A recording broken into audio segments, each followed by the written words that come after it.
भगवते वासुदेवाय। ओम नमो भगवते वासुदेवाय। ओम नमो भगवते वासुदेवाय।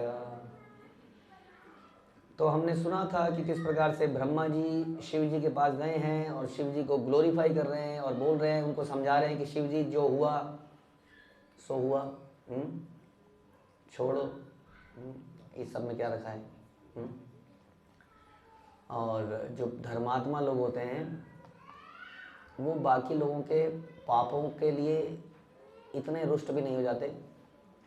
हम लोगों को पापी से नहीं घृणा करना चाहिए, हमें पाप से घृणा करना चाहिए। हाँ, इस तरह का बात वो करते हैं।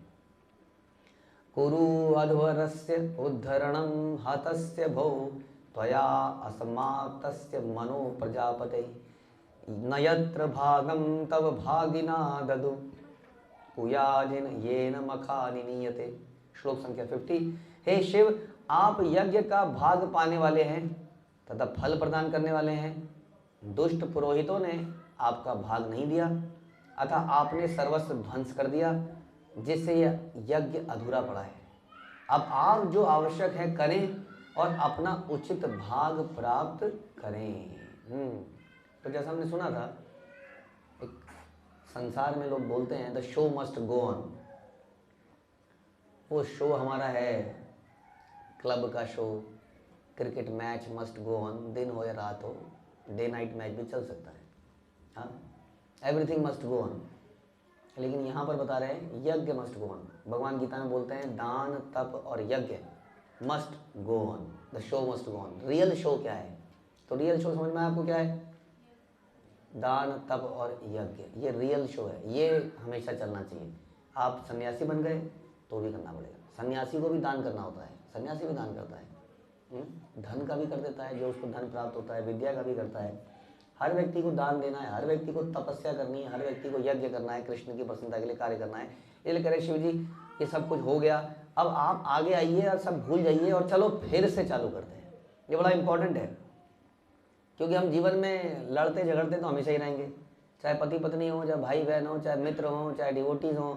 लेकिन व्हाट इज इम्पोर्टेंट कि हम आगे बढ़ें कृष्ण भावनामृत में, उन गलतियों से सीखें और आगे बढ़ें, ना कि उनको दिल में लेके बैठे रहें। हाँ, ऐसे कैसे बोल दिया आपने, नहीं बोल ही कैसे दिया आपने। कई बार किसी को समझाओ तो नहीं नहीं नहीं नहीं, नहीं बोल कैसे दिया, उस बात को छोड़ता ही नहीं है। तो यहाँ पर बता रहे हैं कि आपको सब कुछ हो गया, आपने किया, उन्होंने किया, छोड़ के भगवान की प्रसन्नता के लिए यज्ञ को करते हैं। शिव जी आइए, जीवताद यजमान अयम प्रपद्येत अक्षणी भग भृगो शम श्रुणी रोहंतु पूषणा दंता चा पूर्णवता। अब जिसके दांत तोड़े थे, किसी की मूंछ उखाड़ी थी, किसी का गर्दन काटा था, हाँ, तो क्या बोलते हैं, हे भगवान आपकी कृपा से यज्ञ के कर्ता राजा दक्ष को पूरा जीवन प्रदान कर दीजिए। मर गया, उसका गला कट गया, और लो कैसे जीवन मिलेगा पता नहीं। कैसे जीवन मिलेगा? हमने तो ये सुना है कि आत्मा शरीर से निकल गई तो दोबारा जिंदा कैसे हो सकती है? तो उसी तरह से जिंदा हो सकती है, क्योंकि आत्मा शरीर में रहती है, उसकी कुछ कंडीशन बनाई गई है कि ब्लड चल रहा होगा, दिल धड़क रहा होगा। लेकिन ये रूल बनाने वाला भी कौन है? ये रूल बनाने वाले भगवान है। तो इस रूलों को बदला जा सकता है, भगवान बदल सकते हैं। हमने सुना है कि हिरण्यकश्यपु ने कठोर तपस्या करी। आप जानते हैं उसके शरीर में क्या क्या बचा था? कई हजारों साल की तपस्या के बाद चींटियों ने उसका घर बना लिया था उसके ऊपर, यानी कि चींटियां खा गई होंगी उसको सब कुछ। तो क्या बचा था उसके शरीर में? हाँ, हड्डियों का ढांचा था, लेकिन प्राणवायु अभी भी टिके हुए थे, यानी कि उसका दिल ब्लड फेंक रहा था। दिल तो बचा ही नहीं था, दिल में तो हड्डी नहीं है ना। दिल में हड्डी है, गुर्दे में हड्डी है, किडनी में हड्डी है, तो बचा क्या? फेफड़े का खाली मांस का ढांचा ही बचा, फेफड़ा भी कहाँ बचा? फेफड़ा भी खा गई। हाँ, तो सारे प्रकृति के नियम टूट चुके थे। वो व्यक्ति जिंदा था तपस्या करता हुआ। तो फिर दक्ष जिंदा हो सकता है कि नहीं?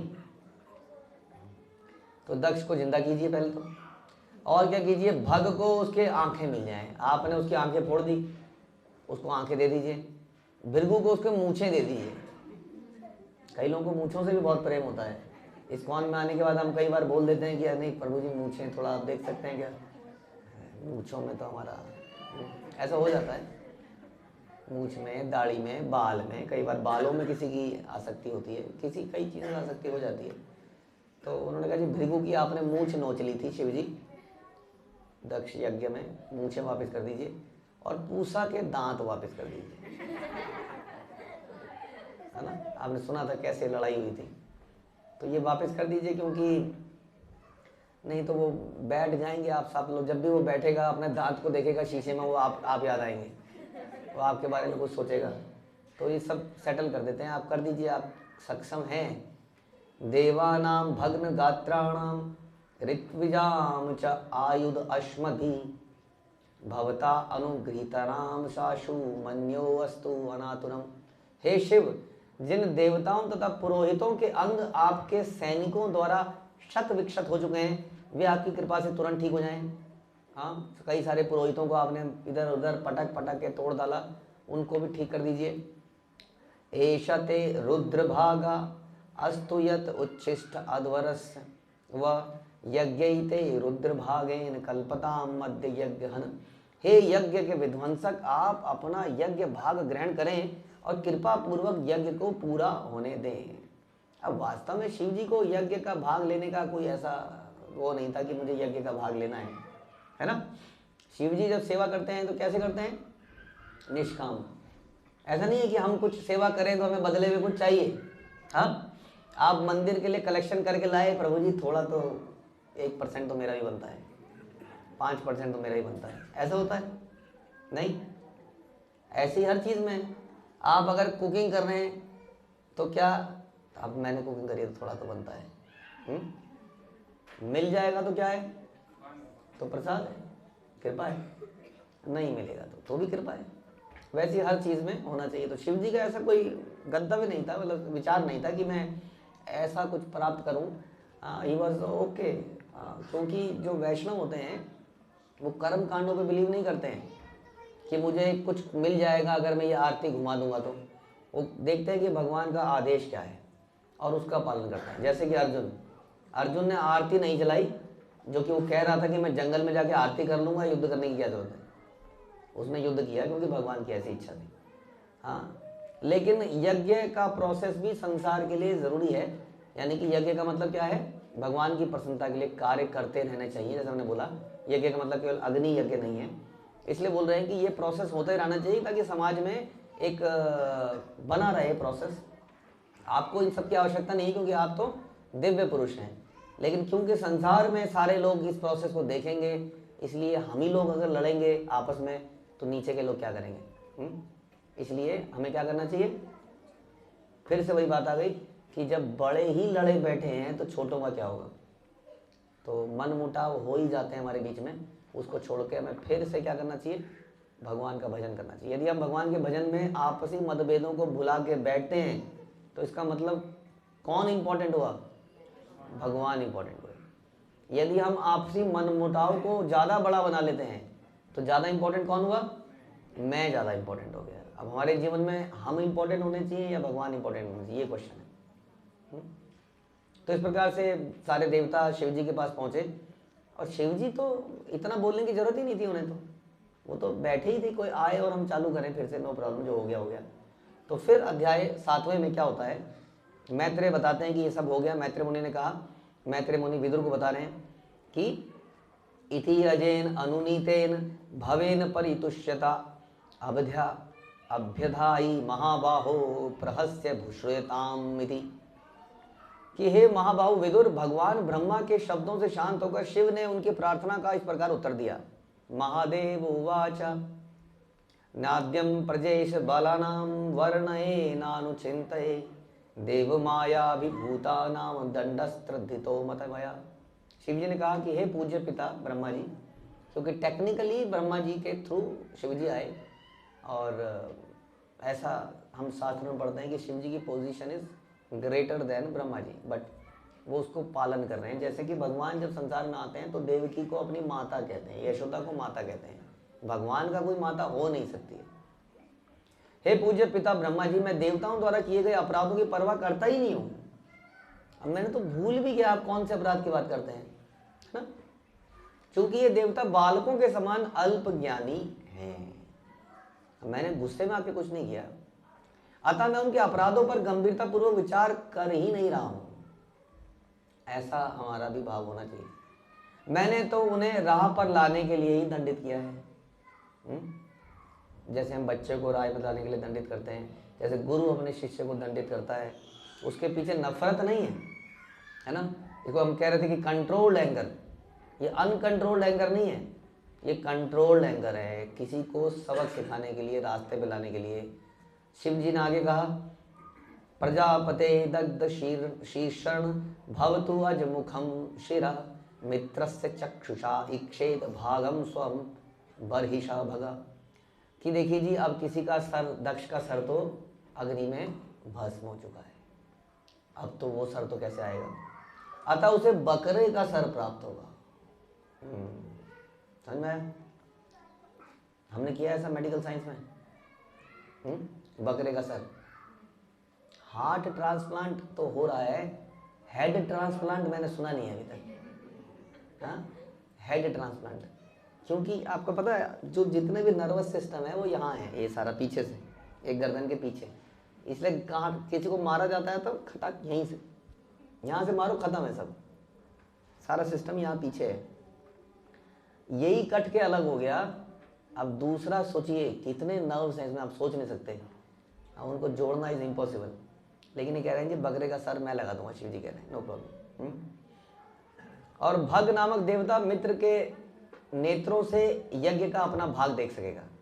हाँ, भग का, उसकी आंखें चली गई हैं, लेकिन मैं उसको ऐसा सिस्टम बना दूंगा कि जैसे कि मैं आपकी आंखों से देख पाऊँ, जैसे कि धृतराष्ट्र संजय की आंखों से देख रहा था।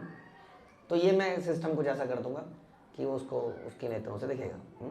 उसके बाद पूषा तु यजमानस्य दब्धि जक्षतु पिष्टभुक् देवा प्रकृति सर्वंगा ये में उच्छेषणम दुदु। पूषा देव अपने शिष्यों के दांतों से चबाएंगे, यानी कि जब लड्डू बनेगा तो लड्डू शिव जी खाएंगे, सॉरी शिष्य खाएंगे। हाँ, कोई भी बढ़िया मिठाई व्यंजन बनेंगे तो शिष्य, उनके थ्रू उनको मिल जाएगा, पोषण हो जाएगा।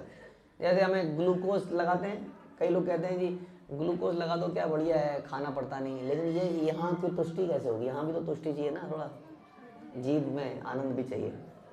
तो जीभ का आनंद तो इसको मतलब मिल नहीं पाएगा, लेकिन पोषण इनको मिल जाएगा, उनके थ्रू ये चबा लेंगे। और यदि अकेले चाहे तो उन्हें सत्तू की बनी लोई खाकर संतुष्ट रहना पड़ेगा, पी लेंगे, घोल देंगे उसको, घोल के पी जाओ। कई संत लोग ऐसा करते हैं, जहाँ पे जाते हैं तो सत्तू एक ऐसी चीज़ है, सत्तू का आटा बना लो, सत्तू को घोल के पी जाओ। तो इस तरह के संत लोग कहीं भी जाके खाना वाले खा लेते थे, क्योंकि उसमें पानी चाहिए, सत्तू में केवल पानी डालो और उसको खा सकते हो आप। तो ट्रैवलिंग में लोग सत्तू वगैरह ले जाए करते थे, आजकल तो बहुत सारी चीज़ें ले जाते हैं। तो कहना या तो अपने चेले चपाटों के थ्रू खा लेंगे, नहीं तो सत्तू की लोई खाएं। किंतु जिन देवताओं ने मेरा यज्ञ भाग देना स्वीकार कर लिया है वे सभी प्रकार की चोटों से स्वस्थ हो जाएंगे। बाकियों को चोट चाट लगी थी वो सब ठीक हो जाएंगे, लेकिन इन लोगों को ऐसा अरेंजमेंट होगा। बाहुभ्याम अश्विनो पुष्ण हस्ताभ्याम कृतबाहवा भवन्तु अर्धवयस्य च अन्ये बस्त शमसु भृगु भवेत्। जिन लोगों की भुजाएं कट गई थी, अश्विनी कुमार की बाहों से काम करना होगा, और जिनके हाथ कट गए थे उन्हें पूषा के हाथों से काम करना पड़ेगा। पुरोहितों को भी तदनुसार कार्य करना होगा। जहां तक भृगु का प्रश्न है, उसे बकरे की दाढ़ी प्राप्त होगी। इस प्रकार कुछ तो ऐसा रहना चाहिए जो हमें याद दिलाए जीवन में, है ना। तो वास्तव में हमारा शरीर भी हमें हमेशा याद दिला सकता है क्या, कि मैंने भगवान के साथ विद्रोह किया था इसलिए ये शरीर मिला। जिस शरीर को कई बार हम बहुत सजाते हैं, शीशे के आगे खड़े होते हैं, वो एक एग्जाम्पल है कि मैंने विद्रोह किया था, मैं एक विद्रोही हूँ। हाँ, शीशे के आगे अगर कल को आपको शीशा बोले ओह तू एक विद्रोही है, तो घबराना नहीं, क्योंकि हम विद्रोही हैं, हम सब लोग, हम लोग कैदी हैं। इस संसार में विद्रोह के नाम पर हमें सजा मिली, इस संसार में हमें फेंक दिया गया, भगवान से हमारा विद्रोह हो गया। हाँ, we don't want his kingship leadership. हमने कहा हमें भी भोगना है, तो हम इस संसार में आए, हम सब जानते हैं इस संसार में हमारा पतन इसी कारण से हुआ था। लेकिन फिर भी हम अपने शरीर से बड़ा प्रेम रहता है, अटैचमेंट रहता है, जबकि ये एक सिम्टम है, एक सिग्नल है, ये हमें बताता है कि हमने कभी कुछ गलत किया था, उसका लक्षण है ये शरीर। लेकिन हमें ये शरीर देखते देखते अच्छा लगने लगता है कि नहीं? नहीं, अब जितने भी लोग हैं वो एक दूसरे को देखते देखते उसी का चेहरा अच्छा लगने लगता है। अब कई बार हम कहते हैं अरे इस फिल्मी एक्टर ने इस एक्ट्रेस के साथ शादी क्यों कर ली, बंदर के साथ शादी कर ली, इसका शादी तो किसी से भी शादी। अब वो बंदर उसको इतना अच्छा लग रहा है। तो हम लोग भी पति पत्नी एक दूसरे का चेहरा देखते देखते हमें लगने लगता है ठीक है, सब सही है, अच्छे लगने लगते हैं, हमने एक दूसरे के चेहरे बहुत हैं, जैसे भी देखते रहते हैं ना उन्हीं चेहरों को। लेकिन वास्तविकता में कोई बाहर का व्यक्ति कभी आएगा बोला अभी क्या क्या हमें इतना भी बुरा नहीं है, ठीक है। तो कहने का मतलब ये है कि हमें हमेशा ये रिमाइंडर अपने आप को लगाना चाहिए कि एक तो ये बहुत बढ़िया चीज़ नहीं है हमारे पास जो है। वास्तव में जो डिस्क्रिप्शन आती है देवताओं की, और देवताओं से ऊपर भगवान के गोलोक में गोपियों की, गोप कुमारों की, चतुर्भुज वैष्णव जनों की जो कि वैकुंठ में है, वो रूप बहुत बहुत बहुत सुंदर है इस रूप से जो हमारे पास अभी है। तो ये जो रूप है हमारे पास ये बहुत बढ़िया नहीं है, लेकिन we are very attach to our looks, जो भी है जैसा भी है, जैसा भी है मैं हूँ, जैसा भी है मेरा पति है, जैसा भी है मेरी पत्नी है, जो भी है, which is good thinking. But वो हमें फिर भी याद जरूर दिलानी चाहिए उसको कि ये बेढंगा शरीर जिसके अंदर से केवल बदबू निकलती है चारों तरफ से, कहीं नाक से, कहीं मल मूत्र के स्थान से, कहीं से भी, कान से, हाँ आँख से, मुंह रात भर सोते हैं तो मुंह से सवेरे बदबू ही निकलती है, तो अंदर केवल बदबू ही है। इस बदबूदार शरीर ये मेरे कर्मों का कारण है जो कि इस संसार में मैं आया हूँ। इसी तरह से बकरे का चेहरा, बकरे की दाढ़ी वगैरह वगैरह वो एक रिमाइंडर है हमारे लिए कि हम जीवित तो हैं, लेकिन वास्तव में हमने क्या क्या पाप कर्म अपने जीवन में किए हैं जिसके कारण से आज हम जीवित हैं।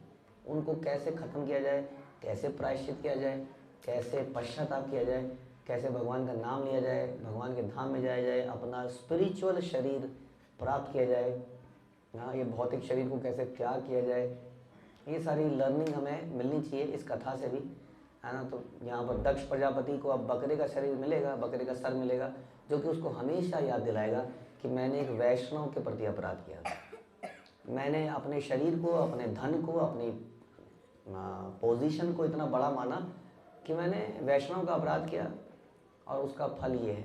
और उसी तरह हमें भी ये याद रहना चाहिए कि हमने भी कुछ ऐसा किया जिसका फल आज ये हम शरीर के थ्रू भोग रहे हैं। लेकिन अब प्रभुपाद कहते थे कि we have to utilise the bad bargain तो हमने अच्छी नहीं करी, अब क्या किया जाए, कैसे इस शरीर से अब इसको यूटिलाइज करके भगवान का नाम लिया जाए और भगवान के धाम में जाया जाए, ये हम अगले प्रवचन में सुनेंगे। हरे कृष्ण। श्रील प्रभुपाद की जय। ग्रंथराज श्रीमद् भागवतम की